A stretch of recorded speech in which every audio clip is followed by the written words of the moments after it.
오늘 함께 보실 말씀은 누가복음 24장 30절에서 32절까지 말씀입니다. 우리 다 같이 일어나셔서 같이 읽겠습니다. 우리 짧은 구절이기 때문에 한 목소리로 같이 읽었으면 좋겠습니다. 누가복음 24장 30절에서 32절입니다. 그리고 그들과 함께 음식을 잡수시려고 앉으셨을 때 예수께서 빵을 들어서 축복하시고 떼어서 그들에게 주셨다. 그제서야 그들의 눈이 열려서 예수를 알아보았다. 그러나 한순간에 예수께서는 그들에게서 사라지셨다. 그들은 서로 말하였다. 길에서 그분이 우리에게 말씀하시고 성경을 풀이하여 주실 때 우리의 마음이 우리 속에서 뜨거워지지 않았습니까? 아멘. 지난 한 주간 평안하셨습니까? 네. 일요일 아침 이렇게 되게 고단하실 텐데 지난 한 주간 생업도 있으셨을 거고 집안일도 하느라 바쁘신 분들도 계셨을 거고 공부 또 여러 가지 일을 하다 보면 이렇게 일요일 아침에는 좀 늦잠도 주무시고 싶으셨을 텐데 이렇게 아침 일찍부터 또 나와서 예배 드려서 참 예배 드리신다는 게 참 대단하신 것 같습니다. 고생하셨습니다. 나오시느라고. 오늘은 일요일 그 주일에 관한 이야기를 잠깐 하면서 오늘 이야기를 시작해 보려고 합니다. 그 어려서부터 저는 모태신앙인이었는데요. 그 주일 성수를 빠진 적이 없었어요. 어려서부터.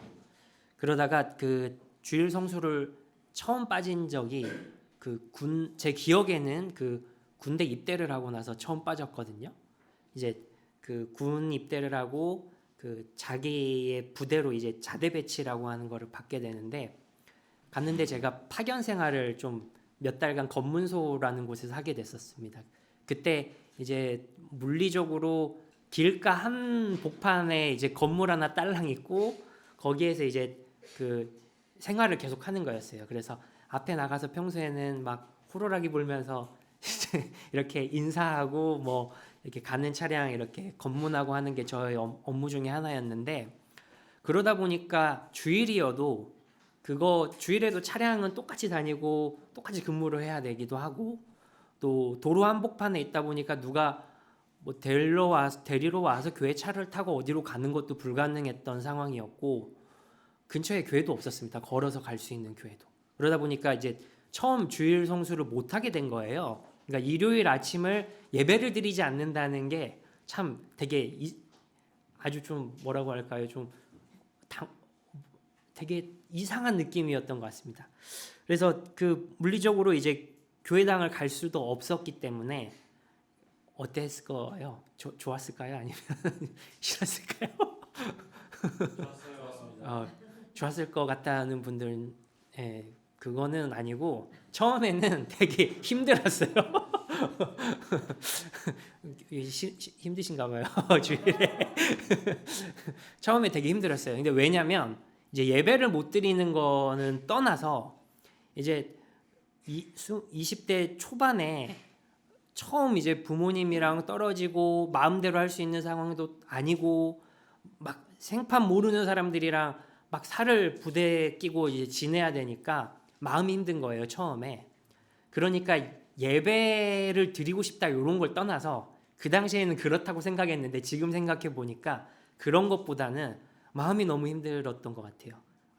예배라도 드리면 이렇게 막 그 실로암 같은 거 막 군부대에서 찬양하는 거 보면 막 장난 아니거든요. 이게 약간 다 마약 환각 증상이 그런 빠진 것처럼 하는데, 그러니까 그렇게라도 좀 소리도 내보고 싶고 이게 거기서는 울어도 막 뭐 누가 뭐라 할 사람 없잖아요. 막 눈물을 감출 필요도 없고. 그러니까 좀 그랬던 것 같아요. 그래서 많이 힘들었던 기억이 납니다. 주일 성수를 못 한다는 게. 그러니까 남들이 볼 때는 대단히 좋은 신앙인이라고 생각했을 수도 있지만 지금 생각해 보면 그런 거보다는 좀 매번 해왔던 연례 행사 같은 매주 하는 그런 행사를 안 했다는 것도 큰 거였고 이제 마음 심적으로 힘들어했기 때문에 좀 그런 시간을 보냈던 것 같습니다. 새로운 생활에 적응하고 힘들어서 이렇게 하소연하고 기대고 싶은 곳을 찾고 싶었던 마음 때문이었을 겁니다. 그렇게 몇 주를 지내고 나다 보니까 근데 조금 이제 적응이 되는 거예요. 주일에 예배를 안 드린다는 것도. 그래서 그 당시에 그런 생각을 했던 것 같습니다. 일요일에 예배를 드린다는 것은 어떤 의미일까? 이런 생각을 했던 것 같습니다. 정말 특별한 의미가 있기는 한 것일까? 이런 생각도 좀 해보면서 이렇게 주일 아침을 그냥 좀 생각하면서 그냥 이런저런 생각을 하면서 보냈던 것 같습니다. 되게 처음 신앙생활을 시작하신 분들이 자주 묻는 질문 중에 하나가 그런 이야기들도 많이 물어보시는 것 같습니다. 안식일이랑 주일의 차이가 뭔가요? 이렇게 안식일은 뭐고 주일은 뭔가요? 그리고 듣기로는 안식일 다르고 주일 다르다고 하는 것 같은데 뭐가 달라요? 이렇게 자주 물어보시는 것 같아요. 그러면 저도 어렸을 때 물어봤던 것 같고 그러면 되게 두 가지 반응인데 하나는 이제 친절하게 다 알려주시는 거죠. 안식일은 이래서 이렇고 뭐 주일은 이래서 이렇고. 근데 또 대다수의 분들은 저는 그랬던 것 같아요. 쓸데없는 소리 하지 말고 예배 잘 드려라. 그렇게 이제 예배 드리기 싫어라고 하면서 이렇게 약간 건의로 이게 그런 물음 자체를 조금 무시당하거나 이제 차단당했던 기억이 납니다. 유대인들에게 안식일이라는 거는 금요일 저녁부터 이렇게 시작을 한다고 하더라고요. 금요일 저녁부터 이제 토요일 저녁까지, 그러니까 금요일 해지고 나서 이제 토요일에 해질 때까지 안식일이라고 하는데 그게 안식일의 하루고 되게 많은 기독교인들은 일요일 0시부터 일요일 24시까지를 주일이라고 하잖아요. 그러니까 실제로 많이 다르기도 한 것 같아요. 그래서 뭐가 다를까 이런 생각도 해보는데 여러분들은 알고 계세요? 뭐가 다른지? 왜 다를까? 우리 왜 토요일 날에 예배 안 드리죠? 이렇게 물으실 수도 있을 것 같아요. 근데 먼저 첫 번째는 유대인들의 하루 개념이 아침부터 시작하는 게 아니라 저녁부터 시작한대요. 그래서 창세기에 보면 저녁이 되고 아침이 되니라는 게 계속 반복되거든요. 그러니까 그래서 금요일 저녁부터 안식일이 시작하신다고 보면 될 것 같고요. 이제 주일에 대해서 이렇게 얘기하는 거는 간단히 말하자면 우리가 주일에 예배를 드리는 까닭, 그러니까 일요일 아침에 예배를 드리는 까닭은 안식일 첫날 아침에 우리가 주님이라고 고백하는 예수님께서 부활하셨기 때문입니다. 그러니까 안식일 다음 첫날, 그러니까 토요일 다음 날인 일요일에 예수님께서 부활하셨기 때문에 우리가 이렇게 예배를 드리게 되었다고 하는데요. 교회가 예수님께서 부활하셔서 죄와 죽음의 권세를 이기고 승리하셨다고 고백하기 시작하면서 일요일, 그러니까 안식일 다음 날인 일요일이 좀 중요해졌다고 합니다. 그러니까 그래서 일요일은 나중에는 이제 주의 날이라고 해서 더 로즈데이라고 이렇게 해서 불리게 되는데요. 그게 짧게 돼서 주님의 날, 주일 이렇게 되었다고 합니다. 그래서 주일은 예전부터 구약 선지자분들, 예언자분들이 주의 날 이렇게 얘기를 많이 했거든요. 주의 날에는 야훼 하나님께서 세상을 심판하시고 구원하실 거야 라고 많이 얘기를 했어요. 그래서 주님께서 부활하셨다는 의미가 하나님께서 세상을 심판하시고 죽음의 권세를 이기시고 승리하셨다라는 것에서부터 이제 주일이라는 주의 날이 바로 이 날이다. 이렇게 해서 이것을 기념하게 되었다는 것입니다. 이제 초기 그리스도인들이 주일 아침에 모여서 처음부터 안식일에서 주일로 모임을 바꿨다는 게 아니라 안식일은 안식일대로 쉬고, 왜냐하면 유대인들이었으니까 안식일 다음 날에 아침에 식사를 하면서 하루를 시작했다고 해요. 일주일을. 그렇게 되면서 모임이 점차 안식일에서 주일로 이렇게 바뀌게 되었다고 합니다. 그러다가 이제 로마 황제에 의해서 일요일을 쉬는 날 이렇게 하면서 점차 더 그렇게 되었다고 하더라고요. 그래서 매 주일은 부활을 축하하는 날이라고 할 수 있습니다. 그래서 우리가 한 2주 전에 부활절이었잖아요. 그래서 그런 부활절이 있지만 매 주일도 작은 부활절로 우리가 기념하고 생각할 수 있다는 것입니다. 특별히 부활절 이후 지금 성령 강림절이 있기 전까지 몇 주간의 주일은 부활을 축하하는 기간으로 조금 축제가 뭐 약간 그런 것들이 하루로 끝난 게 아니라 쭉 몇 주간 이렇게 계속 하는 거거든요. 그래서 지금도 교회력으로 보면 부활을 계속 축하하고 기뻐하는 우리가 기간으로 좀 볼 수가 있습니다. 그래서 오늘은 부활에 대한 말씀, 부활하신 예수님이 어떤 일을 하셨는지 좀 이런 것들을 얘기를 나누려고 합니다. 함께 오늘 보실 말씀은 누가복음 24장의 엠마오로 가는 두 제자의 이야기였습니다. 사실 이 본문은 성경책 보고 계신 분들은 가지고 계신 분들은 보시면 아시겠지만 오늘 제가 30절에서부터 읽었죠. 여기서부터 시작하는 건 아니고 13절에서부터 시작을 하는데요.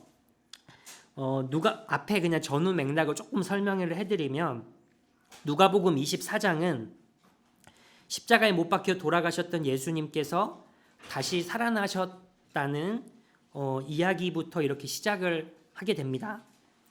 24장 초반부의 내용은 제가 그냥 말씀을 드리면 예수님을 따르던 여성 제자들이 예수님께서 부활하셨음을 알려주는 천사를 만났다는 증언으로부터 이렇게 막 이런 일들이 있으면서부터 24장이 시작을 합니다. 그래서 그 여성 제자들의 이야기를 들은 베드로도 예수님께서 부활하셨다는 소식을 듣고 가서 예수님을 보려고 했는데 예수님의 무덤에 갔더니 세마포만 있었더라라고 하는 이야기가 있었고 상당히 어수선한 상황 속에서 이제 그 예수님의 장례 기간이었는데 이 장례 소식에 갑자기 황망스러운 죽음을 맞이한 망자가 갑자기 살아나셨다라는 이런 소식을 들으니까 대단히 좀 당황스럽고 이게 혼란스러운 상황이죠. 근데 시체도 없어요. 망자가 살아났다고 하니까. 그러니까 대단히 어수선한 상황 속에서 오늘 이야기가 시작합니다. 그래서 엠마오로 가던 두 사람은 12제자 그룹 중에 뭐 한 사람은 아니었겠지만 한두 사람은 아니었겠지만 그들과 같이 있었다라는 데서 아마 예수님을 평소에 따르고 존경하고 예수님을 선지자로 이렇게 인정했던 사람들 중에 한 사람, 두 사람이지 않았을까 이런 생각을 합니다. 그래서 그런 장례도 치르지 못하고 지금 이제 엠마오라는 마을로 이제 가는 길이라는 겁니다. 이제 두 사람이. 그래서 두 사람이 이제 아주 기이하게 여기며 이게 무슨 일이야 이거 정말 끔찍한 일이죠. 어떻게 보면 장례도 치르지 못하고 시체도 없어지고 도난당했는지 뭐 모르겠지만 어쨌든 시체도 없는 상황에서 지금 대단히 어수선한 상황 속에서 이 사람들이 예루살렘에서 엠마오라는 마을로 이렇게 길을 가는 중이었습니다. 그러던 중 부활하신 예수님께서 이 제자들이 아닌 그 엠마오로 가던 두 명의 사람에게 나타납니다. 근데 예수님께서 참 이게 재밌는 것 같은데요. 시치미를 떼듯이 모르는 척하고 이렇게 슬쩍 합니다. 예수님께서 시치미 떼듯 그 두 사람한테 가서 아니 무슨 일로 지금 무슨 얘기하고 있으셨어요? 그리고 뭐 무슨 일이 있습니까? 이 사람들이 막 토론을 하고 있었던 것 같거든요. 요 일 때문에. 그러니까 예수님이 갑자기 모르는 척 슬쩍 가서 이제 대화에 끼게 되는 겁니다. 그러니까 그들은 예수님을 따르던 사람들이었기 때문에 원래는 알아봤어야 되는데 못 알아보는 게 또 되게 아이러니한 이야기인데요. 이 사람들이 부활하신 예수님을 알아보지 못했다고 16절에 나옵니다. 예수님의 질문에 무슨 일이 있어요? 이렇게 하던 이 예수님의 질문에 이 사람들이 침통한 표정을 지으면서 이제 멈춰서는 게 17절에 나옵니다. 그래서 그리고는 어떻게 그런 소식도 모르십니까? 라고 하면서 예수님을 막 쏘아붙여요. 예루살렘에서 이런 일들이 있었는데 당신은 왜 그런 일도 모르냐고 이렇게 이런 뭐 말은 하지 않았겠지만 상당히 막 나무라듯이 이렇게 했겠죠. 그래서 예수님에 대해서 이제 그분에 대해서 막 이런저런 얘기를 합니다. 이 두 사람이 뭐 글로바라는 사람이 아마 얘기를 주로 했을 것 같은데 두 사람이 해결되지 않는 문제를 갖고 가고 있었던 거죠. 엠마오라는 마을로. 두 사람은 여기서 보면 우리와 같은 문제를 갖고 있는 사람들인 것 같아요. 그러니까 부활의 여부와 상관없이 인생에 가지고 있는 고민과 문제 좀 이런 해결되지 않는 것들을 가지고 침통해하고 있기 때문입니다. 먼저는 부활도 부활이지만 그들은 예수님께 원전은 소망을 걸었던 사람들입니다. 그렇기 때문에 예수님의 황망한 죽음 자체가 문제였다고 21절에는 나와 있습니다. 그들의 문제는 풀리지 않는 수수께끼와도 같습니다. 그 비트코인, 이게 주식, 부동산 막 투자했다가 이렇게 생각대로 잘 투자가 이루어지지 않아서 힘들어하시는 분들이 참 많잖아요. 이들도 같은 것 같아요. 예수님이라는 분에 대해서 이분들이, 이 두 제자가 소개를 할 때 이 사람, 예수님은 우리가 소망을 걸었던 사람입니다. 막 이렇게 하면서 막 이런 얘기를 하거든요. 근데 이 예수님, 이 사람들도 예수님이라는 어떻게 보면 상품, 사람에게 투자를 했던 거죠. 자신들의 인생을 걸고 내가 시간을 걸어서 이분들을 따라다니고 이 예수님을 따라다니면서 무언가 대단한 일이 이루어질 것 같으니까 예수님한테 시간을 투자하고 인생을 투자하고 막 투자했던 거죠. 근데 이 사람들이 예수님이 갑자기 돌아가시면서 파산한 거죠. 파산한 거랑 같은 거죠. 그러니까 대단히 문제를 가지고 있었던 사람들이고 어려움을 가지고 있었던 사람들이라고 볼 수 있습니다. 마찬가지로 이 사람들과 마찬가지로 우리에게도 문제가 있습니다. 이 단단하게 꼬여서 절대로 풀리지 않는 것처럼 보이는 문제들이 여러 가지 있습니다. 어떤 사람들에게는 직업의 문제, 진로의 문제, 연애의 문제, 육아 하나하나가 다 문제입니다. 그래서 거지 같은 인생, 막 에라이 죽어버려라 막 이렇게 욕을 해도 실제로 나아질 기미가 보이지도 않고, 그렇다고 기도를 하고 예배를 드려도 그런 문제들이 나아지지도 않습니다. 아무리 설교를 들어도 예배를 드려도 해결되지 않는 문제들이 있습니다. 제가 만났던 신앙 좋은 분들의 문제들 중에 하나는 이런 거였는데요. 그 결혼하신 분들이 항상 부부 문제를 제일 힘든 문제라고 말씀하시더라고요. 신앙 좋은 분들도. 그래서 뭐라고 하시냐면, 아내분들은 남편이 내가 저 사람이 나의 십자가입니다. 막 이런 얘기를 하고, 남편분도 아내분들한테 저 사람이 나의 골고다 언덕길이라고 막 이런 얘기를 해요. 신앙 좋은 분들이. 이 인생 최대의 난제인 거죠. 좋다고 결혼을 하고 했는데도 해결되지 않는 문제인 거예요. 부부관계, 가장 가까운 사람의 문제가. 그래서 이분들이 이제 다 그런 건 아닌데 자녀한테 기대를 하려고 했는데 자녀도 말을 잘 안 들어요. 그래서 막 이런저런 남편 때문에, 아내 때문에, 뭐 자녀 때문에 맨날 문제, 이거 해결되지 않는 문제 때문에 막 얘기를 많이 하셨거든요. 저한테. 결혼도 안 했을 때. 할 말이 없어요. 그러니까 그분들도 하도 답답하니까 얘기를 하셨을 텐데 저도 도와드릴 방법이 없었던 기억이 납니다. 이것만 고치면 평생 저 사람이랑 싸울 일 없어요. 이것만 고치면 내 평생에 소원이 없어요. 그러는데 이거 절대 안 고쳐지는 것 같더라고요. 이것 안 고쳐진다는 게 거의 정설과 같았습니다. 이 두 제자의 이야기를 듣자, 이 두 제자들에게도 문제가 있었던 건데, 이 두 제자의 이야기를 듣자 예수님께서도 이제 성경에 보니까 이 플리시맨이라고 나오더라고요. 이 어리석은 사람들라고 하면서 예언자들이 말한 모든 것을 믿는 마음이 그렇게도 무디니 말입니다라고 이렇게 이제 그들을 책망하시게 됩니다. 예수님이 이 문제를 가지고 있는 사람들한테 막 이제 얘기를 하시는 거예요. 그러면서 성경의 이야기를 풀어주시는 내용이 나옵니다. 두 제자는 예수님께서 십자가에 돌아가시기 전까지 예수님을 따르던 사람들이었지만 실은 예수님이 누구셨는지는 정확하게 어떤 분이신지 몰랐을 수도 있다는 생각을 하게 돼요. 왜냐하면 그분에 대해서 그분이라는 말을 되게 여러 번 쓰면서 그분은 어떤 분이셨고 그분은 어떤 분이셨고 막 이렇게 얘기를 하는데 실제 못 알아보잖아요. 부활하신 분 자체를. 그러니까 이들이 생각했던 그분이랑 부활하신 그분 예수님이랑 달랐던 거죠. 그러니까 못 알아봐요. 예수님이 막 설명을 해주세요. 그래서 이 어리석은 사람들, 실은 말이야 성경 이야기는 요런 이야기야 라고 쭉 설명을 해주세요. 그래서 예언자가 왜 고난을 받아야 되는지, 왜 예언자가 이런 고난을 받고 죽어야 되는지 막 얘기를 해주셨겠죠. 이 문제로 씨름하던 두 사람은 예수님의 설명과 가르침을 처음 들었던 것은 아닐 겁니다. 분명 예수님께서 생전에 여러 번 거듭해서 가르치시고 말씀하셨습니다. 비유와 설교로 자신의 고난을 말씀하셨습니다마는 그들은 알아듣지 못했던 겁니다. 친히 예수님께서 성경 이야기를 또 풀이해 주시지만 지금도 부활하신 예수님께서 그들과 함께 풀이해 주고 계시지만 그들은 깨달았을까요? 아니요, 깨닫지 못했다고 나옵니다. 그런 얘기 안 나와요. 깨달았다고. 그러니까 예수님이 아무리 얘기를 해주시고 부활하신 예수님이 직접 그들에게 나타나서 막 얘기를 해주셔도 풀리지 않는다는 겁니다. 그런 문제들이. 예루살렘에서 엠마오까지 거리가 그 이제 성경에 우리가 본 뭐 30리라고 나왔나요 지금?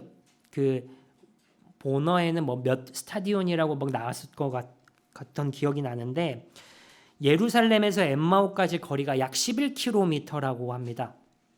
동네까지. 그러니까 성인 걸음으로는 한 서너 시간이면은 갈 수 있는 거리일 것 같습니다. 그러니까 적어도 제 생각에는 서너 시간 걸리는 거리이기 때문에 천천히 가도 예수님이 한두 시간 정도는 그런 얘기를 하셨을 것 같아요. 한두 시간 정도는. 근데도 몰라요. 정말 이상한 겁니다. 예수님을 평생 그렇게 몇 년간 따라다녔더라도 모르는 거죠. 그런 이야기를. 말 가까이 이르러 저녁 때가 되고 날이 저물자 그들은 예수님을 집으로 모시고자 합니다. 그거는 뭐 좋아서 모시는 게 아니라 이제 어두워졌으니까 가실 데 없으면 우리 집에 와서 묵으십시오. 이런 이야기입니다. 날이 저물고 그들은 한낮에도 예수님의 얼굴을 알아보지도 못했는데 이제 날이 저물어 저녁이 되니까 알아볼 가능성이 점점 더 낮아지는 거죠. 날이 저물고 저녁이 되니 예수님을 알아볼 감황이 더욱 없습니다. 성경 이야기의 작가, 원저자, 저자 강해를 막 듣고 있는데 즉문즉설 1:1 대화를 하고 1:1 담화를 하고 하는데도 그분이 누구신지 못 알아봤으니까 대단히 어리석은 사람들로 보입니다. 더는 할 말이 없습니다. 그들이 갖고 있던 문제 하나도 해결되지 않았고 그들이 갖고 있었던 고민도 해결되지 않은 것입니다. 이 막 텔레비전에 보면 막 스님이 막 나와서 1:1 막 대화하고 막 그러시잖아요. 예수님의 그런 실력이 없어서였을지 아니면 왜 그랬을까요? 일생일대의 가르침에도 그들에게는 그런 가르침이 무용지물이 되었습니다. 아무리 훌륭한 가르침을 듣고 자기 개발을 해도 해결되지 않는 인생 문제를 갖고 있는 우리와 비슷합니다. 계산해 보니까 1년이 약 52주잖아요. 그러니까 1년이 52주, 매주 한 편의 설교만 들었다고 해도 10년이면 520편 설교를 듣는 거거든요. 20년이면 1040편 설교를 듣는 거더라고요. 그러니까 1년에 50편 정도 설교를 듣는데 그렇게 많이 들었는데도 우리가 가지고 있는 문제들이 해결되지 않는 거라고 하면 설교 메시지가 문제든지 아니면 설교하는 사람이 문제든지 아니면 내 문제가 되는 것 같아요. 결국에는 세 가지 중에 하나일 것 같습니다. 대충 이제 그렇게 설교를 많이 듣다 보니까 이제 터득하는 거는 대충 설교를 들으면 무슨 말씀하시겠네, 무슨 본문을 들으면 저렇게 하시겠네. 요거는 이제 저도 대충은 알겠는데 아직까지 인생 문제는 해결이 안 되는 게 더 많은 것 같습니다. 우리의 믿음이 그만큼 없는 것일지도 모르겠다는 생각을 합니다. 이제 그 엠마오로 가던 두 제자의 이야기가 정점으로 이제 치닫게 되는데요. 이제부터 하이라이트 부분입니다. 이야기의 하이라이트는 예수님께서 그들에게 말씀을 풀이해 주셨을 때가 아니라 예수님께서 그들의 집에 그들과 함께 음식을 잡수시려고 할 때 일어나게 됩니다. 30절입니다. 그들과 함께 음식을 잡수시려고 앉으셨을 때 예수께서 빵을 들어서 축복하시고 떼어서 그들에게 주셨다. 이 부분이 지금 거의 이제 완전 하이라이트 부분이거든요. 자, 여러분 생각해 보십시오. 예수님이 부활하신 예수님께서 음식을 함께 잡수시려고 빵을 들어서 축복하시고 떼어서 그들에게 주셨다라는 부분인데요. 저는 이 부분을 여러분들과 오늘 두 가지 부분으로 해서 조금 얘기를 나누고 싶은데, 첫 번째는 부활하신 예수님이 빵을 들어서 기도하셨다라는 부분이에요. 부활하신 예수님이 음식 잡수시는 얘기들이 종종 나오거든요. 나중에도 예수님을 따르다가 배신했던 베드로가 다시 어부 생활을 하려고 할 때 예수님이 고기를 굽고 계시면서 야 와서 아침 식사나 하자 이렇게 얘기하시는 것도 있고, 이 식사라는 것, 음식이라는 게 대단히 중요한 것처럼 보입니다. 부활하신 예수님께. 왜 그럴까요? 만약에 예수님이 영으로만 사셨다면 식사는 못 하시겠죠. 그냥 기체와 같이 이렇게 집지를 못 하실 것 같으니까. 근데 예수님이 진짜 부활하셨다는 겁니다. 빵을 드셨다는 거는. 그래서 그리고 저는 이렇게 생각하는데, 빵이라는 거는 우리의 생활 양식을 의미한다고 저는 생각을 합니다. 음식은 물질적인 거지만 음식에는 그 사회의 문화, 공동의 생활 관습, 양식이 담겨 있는 게 음식이거든요. 어떻게 보면 음식에는 영성이라고 하는 것이 담겨 있다고 볼 수도 있습니다. 유대교에서는 제가 예전에 말씀 한번 드렸던 것 같은데, 코셔라는 음식법이 있습니다. 코셔라고 불리는, 코쉐르라고도 하고 코셔라고 하는 음식법이 있는데, 예를 들어서 유대인들은 돼지고기를 먹지 않습니다. 왜 돼지고기를 먹지 않냐? 여러 가지 이유가 있습니다. 근데 돼지고기가 왜 금기시되냐라고 할 때 여러 사람들이 말하는 이유 중에 하나가 이런 건데요. 가축으로서 돼지는 소나 양, 닭에 비해서 비생산적이라고 합니다. 그러니까 소는 소와 양, 닭 이런 것들은 좀 되새김질도 하기도 하고 좀 실제로 손이 좀 덜 간대요. 키우시는 분들 얘기를 들어보면. 그리고 소는 뭐 땅을 일구거나 할 때 조금 노동력을 대신할 수도 있기도 하고, 양은 이렇게 뭐 젖을 짤 수도 있기도 하고, 소도 뭐 젖을 짤 수도 있기도 하고, 그 양 털도 이렇게 좀 쓸 수가 있잖아요. 쓸모가 있는 가축인데, 돼지 생각해 보면 별로 쓸모가 없는 동물이거든요. 특히나 그 지방 사람들한테. 돼지가 상당히 청결하대요. 생각보다 청결해서 물도 많이 써야 되고 좀 관리도 많이 해줘야 되는 가축이라고 하더라고요. 그러니까 또 먹는 것도 돼지랑 사람이 먹는 게 겹치는 게 되게 많다고 하더라고요. 그래서 다른 가축에 비해서 돼지는 사람의 손도 많이 가고, 사람과 돼지가 먹는 것이 겹쳐서 식량을 두고 좀 경쟁을 해야 되는 것도 있다고 합니다. 그러니까 부자는 얼마든지 돼지고기를 맛있으니까, 실제 맛있잖아요. 우리나라에 놀러 왔던 이슬람교 무슬림들이 돼지고기 먹으면 되게 모르고 먹었다가 너무 맛있다 하다가 돼지고기라고 하니까 이랬다는 이야기들도 많이 있듯이, 실제 돼지고기가 맛이 없는 게 아니라 맛있는 고기인데, 가난한 사람들은 돼지고기를 먹기가 되게 힘든 거예요.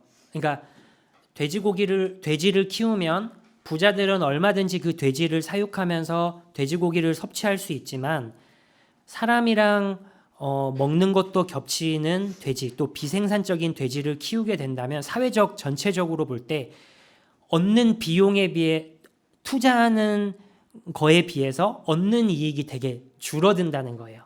그래서 아마 사람들은 말을 합니다. 그래서 돼지를 안 먹었다. 유대인들은 그래서 그 지역에 있던 사람들은 돼지고기를 안 먹었을 거다라는 이야기도 합니다. 그러니까 사회적으로 볼 때 돼지를 사육하는 비용에 비해서 얻는 돼지고기로 얻는 이익이 크지 않다는 것입니다.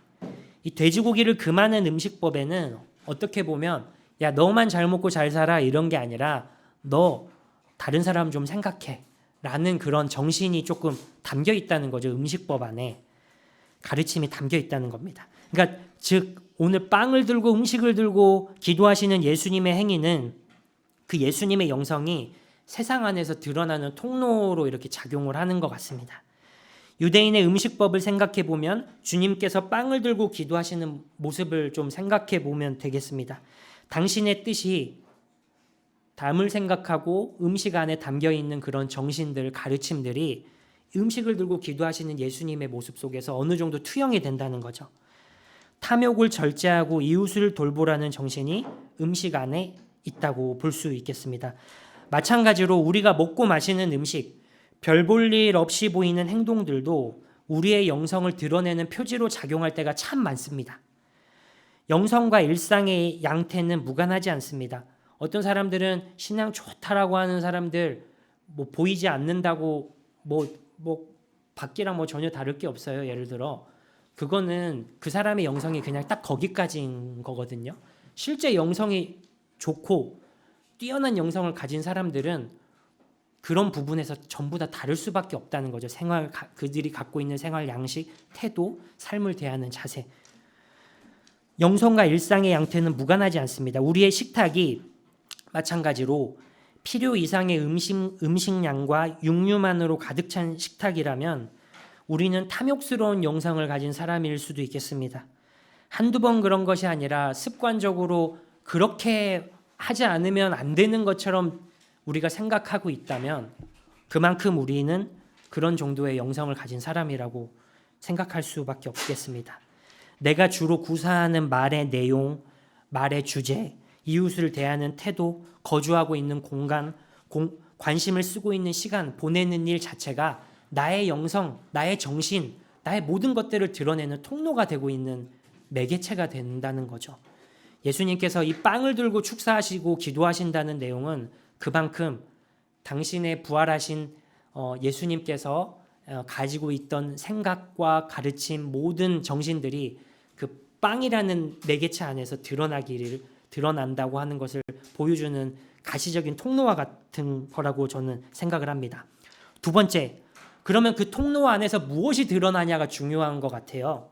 떼어서 그들에게 주셨다라는 내용이 저는 참 중요하다고 생각하는데, 빵을 들고 기도를 마치신 후에 예수님께서는 엠마오의 두 제자들에게 빵을 떼어서 주셨습니다. 주님께서 돌아가시기 전에 마지막에 식사하실 때도 마찬가지로 제자들에게 빵을 들어서 나눠주셨던 것을 기억나게 합니다. 22장 누가복음 22장 19절 말씀인데요. 제가 읽어드리겠습니다. 예수께서는 또 빵을 들어서 감사를 드리신 다음에 떼어서 그들에게 주시고 말씀하셨다. 이것은 너희를 위하여 주는 내 몸이다. 이것을 행하여 나를 기억하여라. 주님께서는 당신의 삶을 우리를 위해 내어주셨습니다. 그리고 그렇게 당신을 기억하라고 말씀만 하지 않으셨습니다.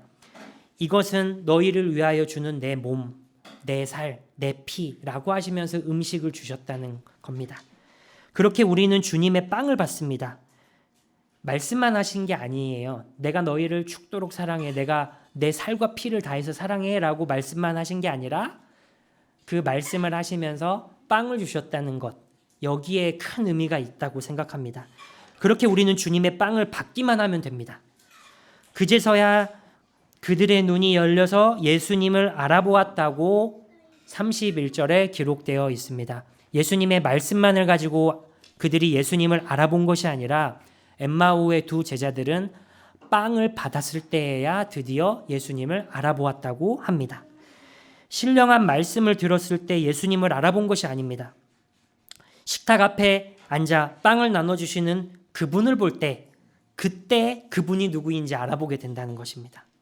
빵을 나누시는 행위를 통해서 말씀을 깨닫습니다. 길에서 그분이 우리에게 말씀하시고 성경을 풀이하여 주실 때 우리의 마음이 우리 속에서 뜨거워지지 않았습니까? 라고 말입니다.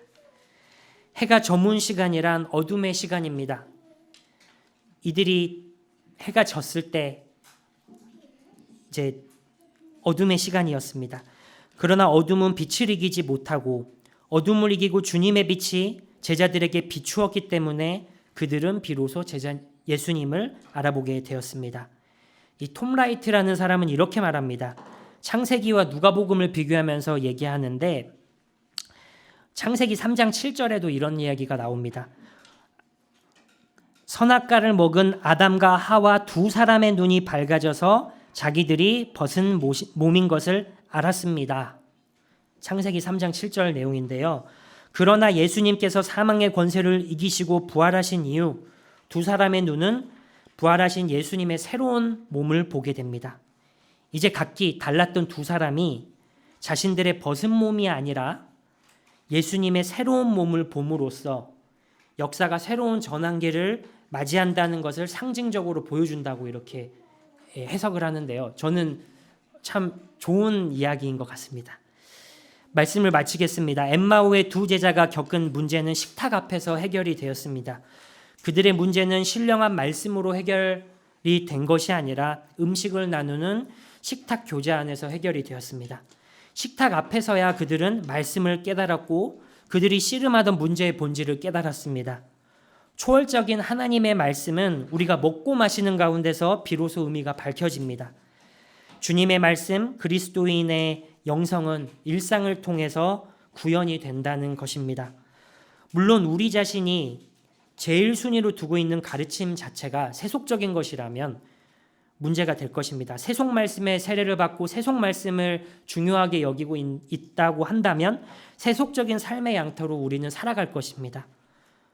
끝없이 소비하라 그러면 인정받을 것이다 라는 그런 그런 가르침을 중요한 것으로 여기면서 살아갈 것입니다. 탐욕적인 소비자가 되면서 살아갈 것입니다. 그러나 그런 소비 행태는 자유하게 하시는 그리스도의 영성과는 무관한 영성입니다. 그러나 주님께서는 빵을 나누시는 행위 속에서 당신을 우리에게 내어주시는 사랑을 보여주셨습니다. 사랑의 영성을 보여주신 예수님을 기억할 수 있습니다.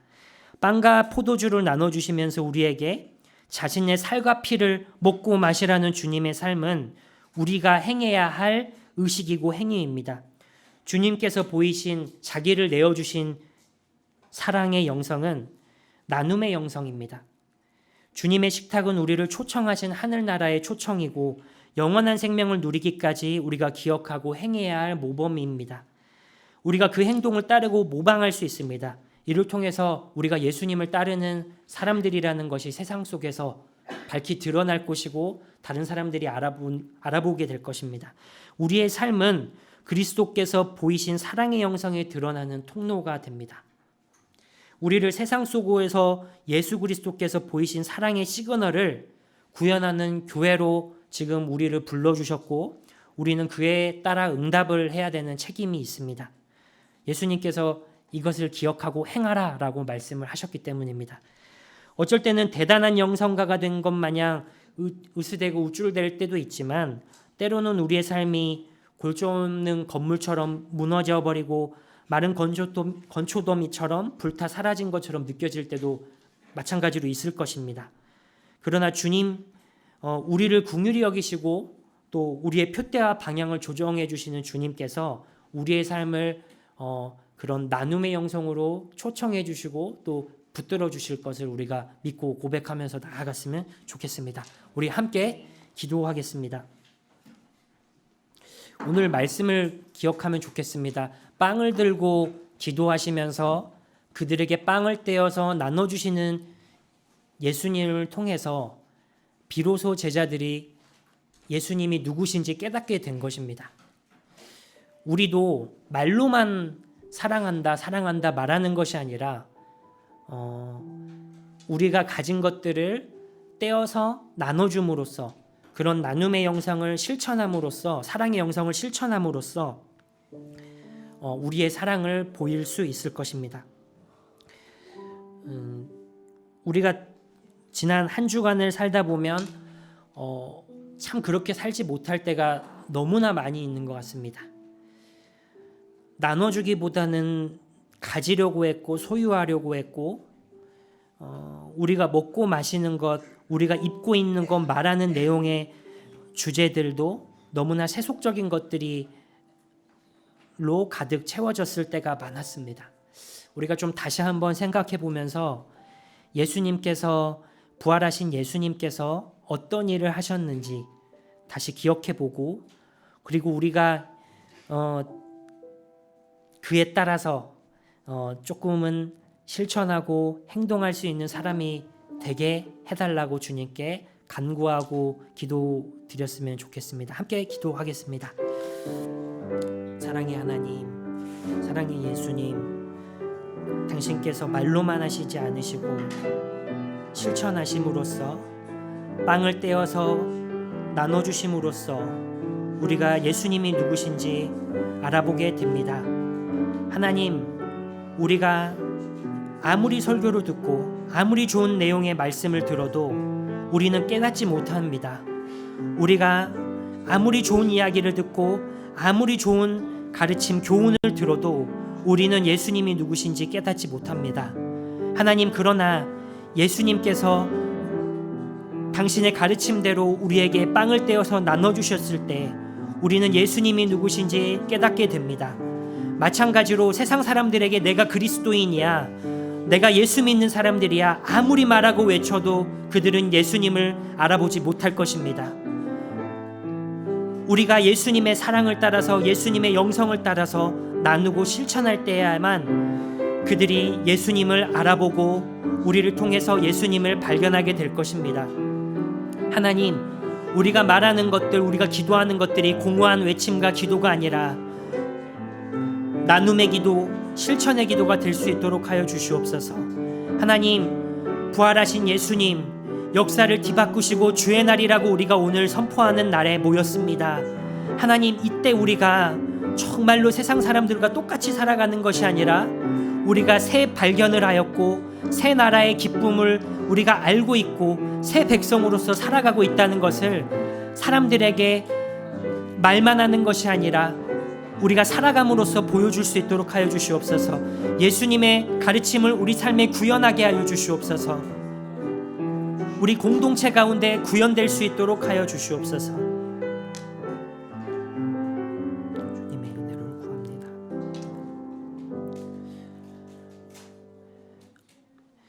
하나님, 감사합니다. 예수님이 누구신지 우리는 아직도 잘 모를 때가 참 많습니다. 우리가 예수님이 누구신지 발견하는 그 기쁨을 우리가 삶에서 알게 해주시옵소서. 주일에만 아는 것이 아니라 주중에도 알고 그것들을 나누는 기쁨을 우리도 알고 싶습니다. 이 제자들과 같이 기쁜 마음으로 그렇게 예수님을 알고 발견하는 암과 그런 인식의 기쁨이 우리 안에 있도록 해 주십시오. 감사드리며 예수님의 이름으로 기도드렸습니다.